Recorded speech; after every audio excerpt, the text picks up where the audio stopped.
तुळजाभवानी मंदिराच्या व्हीआयपी दर्शन पासमध्ये घोटाळा झालाय आणि दर्शनासाठी देण्यात येणारे व्हीआयपी पास बंद करा। शिवसेना उद्धव बाळासाहेब ठाकरे पक्षाचे आमदार कैलास पाटील यांनी ही मागणी केली आहे। तुळजाभवानी दर्शन पासचा हा प्रश्न पुन्हा एकदा चव्हाट्यावर आलाय।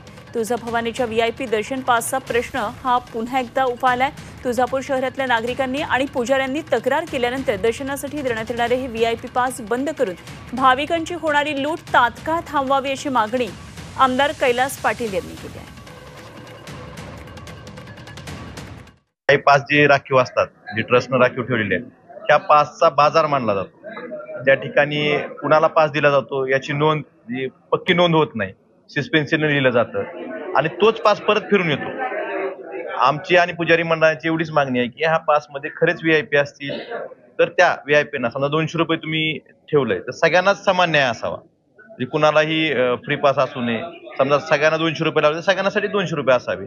आणि तुम्ही कुणाला पास देताय ह्याची पक्की यादी एकतर वेबसाईटला पाहिजे, त्यांच्या संकेतस्थळावर पाहिजे, किंवा ती पक्की यादी जर पाहिजे, सस्पेन्शन लिहायचं, परत तोच पास फिरून यायचा। आणि यामुळे भाविकांची लूट, ह्या पासच्या माध्यमातून भाविकांची लूट तुळजापूरमध्ये होते आणि हे देवस्थान बदनाम काही चुकीच्या लोकांमुळे होतंय। हे प्रकार थांबले पाहिजेत अशी सगळ्या पुजारी मंडळांची, तिथल्या स्थानिक नागरिकांची मागणी आहे। खरं तर हे पास बंद केले पाहिजे।